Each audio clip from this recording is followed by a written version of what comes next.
नमस्कार, स्वागत है आपका पथ्या लाइफ केयर में। मैं हूं डॉक्टर सोनल और आज हम बात करने वाले हैं क्या कहता है आयुर्वेद किडनी स्टोन्स के बारे में। आयुर्वेद में भी किडनी स्टोन्स के बारे में काफ़ी डिटेल में डिस्कशन आया है, तो वो क्या जानकारी है और उसकी ट्रीटमेंट आयुर्वेद के अनुसार क्या रहती है, चलिए जानते हैं आज के इस वीडियो में।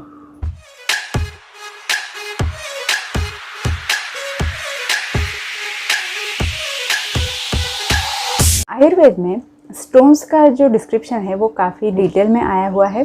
आयुर्वेद के अनुसार किडनी स्टोन्स को या किसी भी स्टोन को अश्मरी कहते हैं।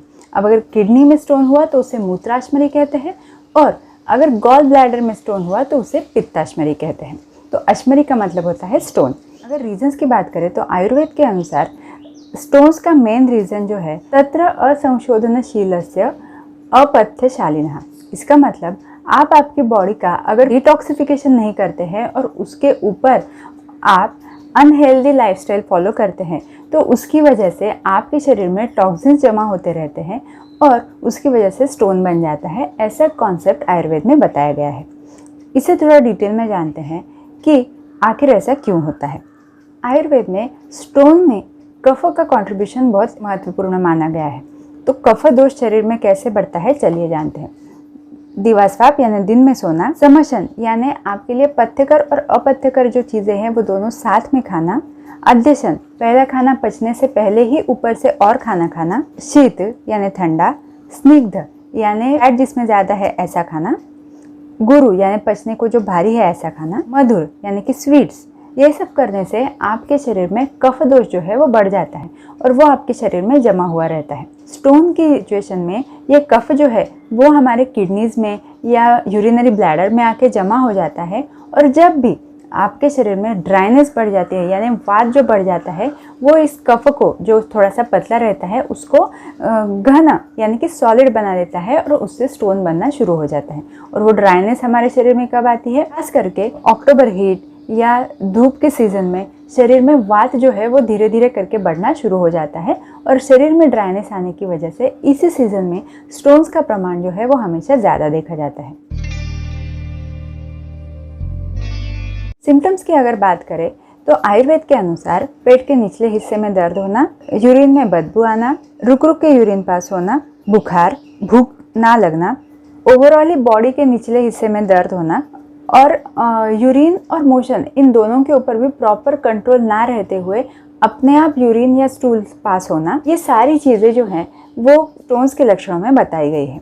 आयुर्वेद के अनुसार जैसे कि कफ बढ़ने की वजह से स्टोन्स होता है और कफ जो है वैसे भी बच्चों में ज़्यादा ही रहता है, तो इसीलिए छोटे बच्चों में स्टोन्स का प्रमाण ज़्यादा रहता है, ऐसा आयुर्वेद का मानना है। आयुर्वेद में और एक संकल्पना बोली गई है जो कि मूत्र शर्करा की संकल्पना है।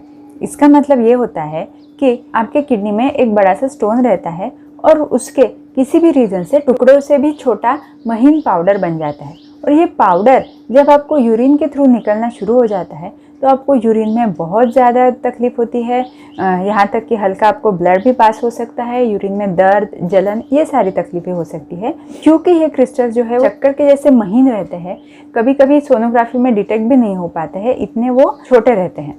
इन्हीं को मूत्र शर्करा के नाम से जाना जाता है। तो स्टोन का एक कॉम्प्लिकेशन मूत्र शर्करा है जिसकी वजह से आपको यूरिन में भी तकलीफ हो सकती है। ये बात आपको ज़रूर ध्यान देना चाहिए। अब चलते हैं ट्रीटमेंट की तरफ।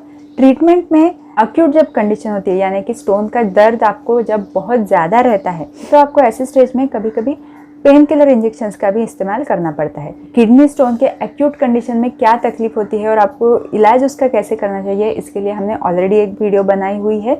उस वीडियो का लिंक आपको डिस्क्रिप्शन में मिल जाएगा, तो वो वीडियो आप जाके ज़रूर चेक कर सकते हैं। जब बहुत ज़्यादा दर्द होता है तब आप इंजेक्शंस का इस्तेमाल कर सकते हैं आपकी डॉक्टर की सलाह से। लेकिन इन केस अगर आपके पास इंजेक्शन अवेलेबल ही नहीं है या आप ऐसी जगह पे है यहाँ पे आपको डॉक्टर की हेल्प नहीं मिल पाती है और आपको बहुत ज़्यादा दर्द है, तो ऐसी कंडीशन में आप एक दो आयुर्वेदिक नुस्खे आजमा सकते हैं। हल्के हाथ से जहाँ आपको दर्द हो रहा है वो सारी एरिया में आप तिल के तेल से हल्के हाथ से, बहुत ही हल्के हाथ से मसाज करना है और सिकाई करना है। सिकाई आप किसी हॉट वाटर बैग से या गर्म पानी की बोतल से भी कर सकते हैं, या सबसे बेस्ट तरीका ये रहेगा कि किसी भी टब में थोड़ा सा गुनगुना पानी लेके आप उसमें जाके अगर बैठेंगे तो आपका किडनी स्टोन का दर्द जो है वो कम होने में आपको मदद मिल सकती है। दूसरी बात, आयुर्वेदिक मात्रा बस्ती यानी कि तेल का एनिमा दिया जाता है, जो कि मेडिकेटेड ऑयल होता है, उसका एनिमा आपके डॉक्टर साहब को दे सकते हैं। इससे भी एक्यूट जो पेन होता है किडनी स्टोन्स का, उसमें हल्का रिलीफ मिल सकता है। एक बात आप यहाँ पे ज़रूर ध्यान दीजिए, पेन किलर इंजेक्शंस और ये आयुर्वेदिक ट्रीटमेंट, इनके रिजल्ट्स को आप कंपेयर नहीं कर सकते।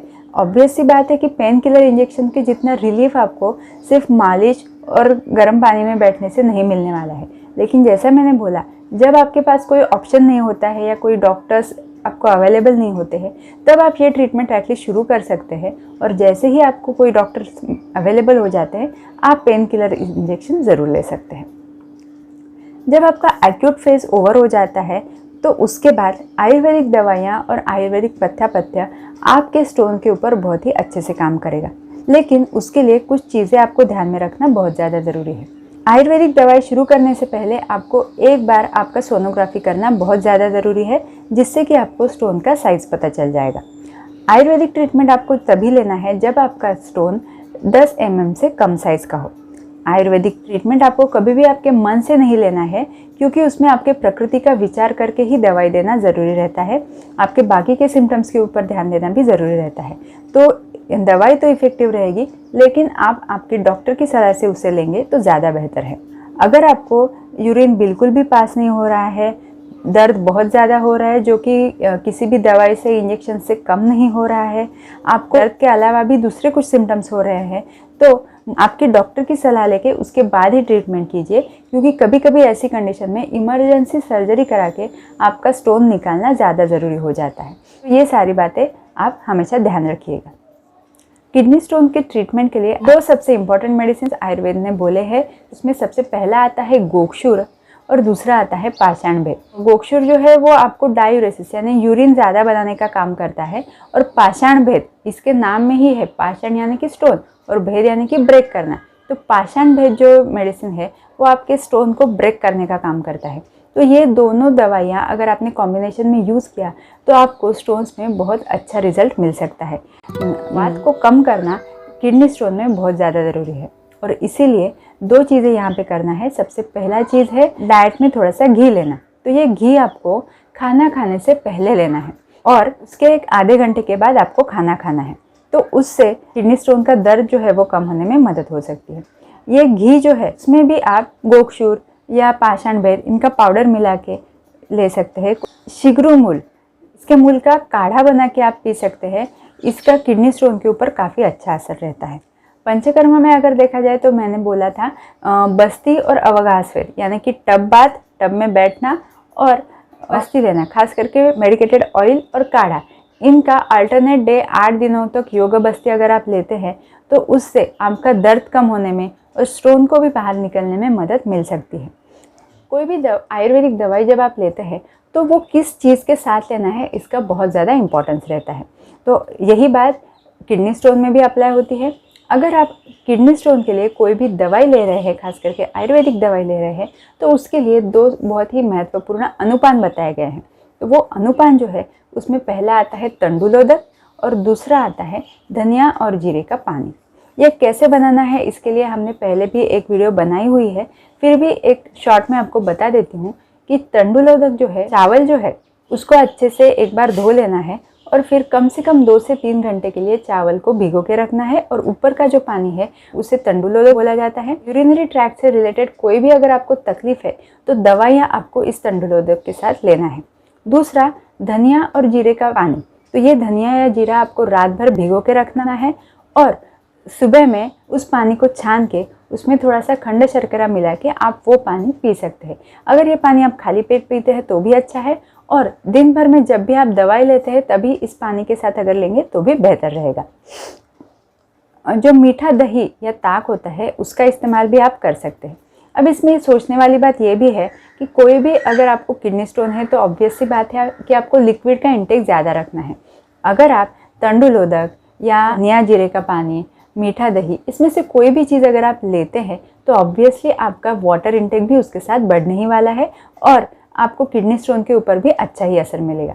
तो ये बात आप ज़रूर ध्यान में रखिएगा। डाइट किडनी स्टोन में क्या होना चाहिए, इसके लिए हमने बहुत ही डिटेल वीडियो बनाई हुई है। पिछली वीडियो आप जाके चेक कर सकते हैं, उसमें आपको डिटेल में किडनी स्टोन का डाइट मिल जाएगा। लेकिन एक एडिशनल चीज़ आयुर्वेद ने बोली हुई है जो आपको ध्यान रखना है, और वो है कुलत्थ यानी कि कुल्थी। तो इसका इस्तेमाल स्टोन में बहुत ही अच्छे से किया जाता है। आपको इसे डाइट में ज़्यादा से ज़्यादा यूज़ करना है, इससे कि स्टोन ब्रेक होने में मदद मिलती है। लेकिन यहाँ पे एक चीज़ आपको ध्यान रखना है कि अगर आपको एसिडिटी की शिकायत है तो आप इसका इस्तेमाल थोड़ा कम ही करें, या आप सिर्फ दिन में और थोड़े प्रमाण में ही इसे ले सकते हैं। रात को कुल्थी का इस्तेमाल आप बिल्कुल मत कीजिएगा अगर आपको एसिडिटी की शिकायत है। तो ये तो था आयुर्वेद में क्या आया है किडनी स्टोन के बारे में। अगर आपको वीडियो अच्छी लगती है तो प्लीज़ इस वीडियो को लाइक कीजिएगा और चैनल को सब्सक्राइब किए बिना मत जाइएगा। Thank you so much.